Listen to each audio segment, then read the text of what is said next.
এত কষ্ট কোনোভাবেই সহ্য করতে পারছিল না, যা দেখে কিয়ান নিজেকে শক্ত রাখার চেষ্টা করে। ওদিকে কিয়ানের দিদি ওকে বলে সে এইভাবেই হসপিটালের চার দেয়ালের মাঝে থাকতে চায় না, সে বাইরে যেতে চায়, সবার সাথে এনজয় করতে চায়। যে কারণে সব বন্ধুরা দিদিকে হসপিটাল থেকে বের করার প্ল্যান করতে থাকে।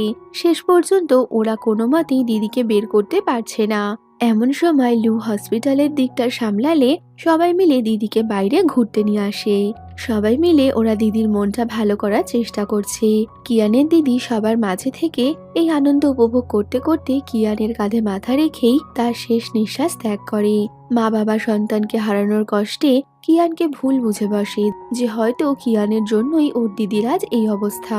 লু কিয়ানকে সামলানোর অনেক চেষ্টা করে, এমনকি কিয়ানের গ্র্যান্ডমা গ্র্যান্ডপাকেও লু এটা বোঝায় যে তাদের নাতনি হসপিটালে থাকলেও ভালো আছে, কারণ কিয়ান জানতো দিদি না থাকার কষ্টটা তারা সহ্য করতে পারবে না।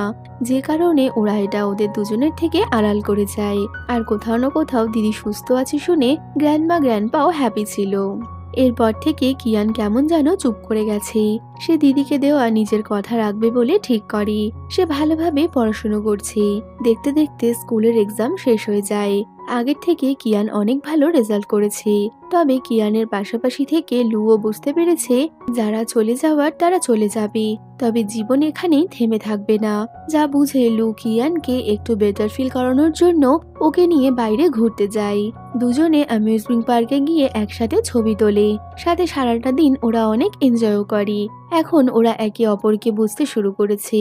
দেখে মনে হবে দুজন দুজনকে ভালোবাসতে শুরু করেছে। সবকিছু সঠিকই যাচ্ছিল, কিন্তু হঠাৎই কিয়ানের বাবা ওকে বলে সে আর তার মা মেয়েকে হারানোর কষ্টে এই দেশে থাকতে চায় না, তারা বাইরে চলে যাবে বলে ঠিক করেছে। ছোটবেলা থেকে যে গ্র্যান্ডপা আর গ্র্যান্ডমা কিয়ানকে এত বড় করলো, তাদেরকে ছেড়ে চলে যেতে হবে ভেবে কিয়ানের অনেকটাই খারাপ লাগছিল। যে কারণে শেষ মুহূর্তে কিয়ান মা বাবার সাথে ফিরবে না বলে ঠিক করে।